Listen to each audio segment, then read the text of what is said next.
राजधानी दिल्ली समेत एनसीआर क्षेत्र में वायु प्रदूषण तेजी से बढ़ रहा है। दिवाली के बाद से ही राजधानी की हवा जहरीली होती जा रही है, जिस कारण लोगों का सांस लेना मुहाल हो गया है। दिल्ली की दमघोंटू हवा को देखते हुए दिल्ली सरकार ने रविवार को ग्रैब की तर्ज पर निर्माण और तोड़फोड़ पर रोक लगा दी है। दरअसल एनसीआर और आसपास के क्षेत्रों में वायु गुणवत्ता प्रबंधन आयोग यानी सीक्यूएम के ग्रेडेड रिस्पॉन्स एक्शन प्लान यानी ग्रैब के तहत कार्रवाई करने के लिए उप समिति ने बिगड़ती वायु गुणवत्ता को लेकर शनिवार को एक इमरजेंसी मीटिंग की थी। राष्ट्रीय राजधानी क्षेत्र की ग्रैब गंभीर वायु गुणवत्ता के चरण 3 के तहत सभी कार्यों की सिफारिश की थी। पर्यावरण मंत्री गोपाल राय ने कहा कि शहर के बढ़ते प्रदूषण के कारण दिल्ली में निर्माण और विध्वंस गतिविधि प्रतिबंधित है। निर्माण तोड़फोड़ प्रतिबंधित की निगरानी के लिए 586 टीमों का गठन किया गया है। प्रदूषण की स्थिति को देखते हुए पानी का छिड़काव तेज कर दिया गया है। इसके साथ ही उन्होंने कहा कि दिल्ली में प्रदूषण से निपटने के लिए 521 water sprinkler, 233 anti smog gun और 150 मोबाइल एंटी स्मॉग गन तैनात किए गए हैं। राय ने आश्वासन दिया कि सीक्यूएम के निर्देशों के मुताबिक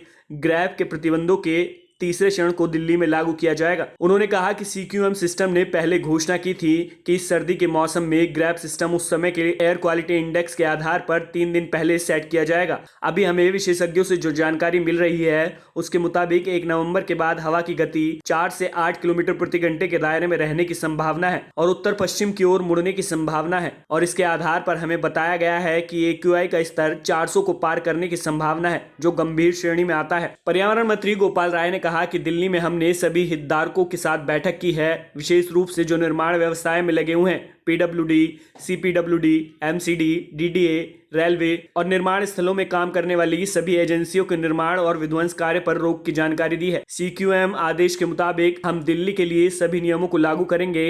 इस साल हमने आदेश के बेहतर कार्यान्वयन को सुनिश्चित करने की दिशा में भी काम किया है। पिछले सालों में हमने देखा था कि प्रतिबंध लागू होने के बावजूद कुछ साइटें थी जहां काम जारी था।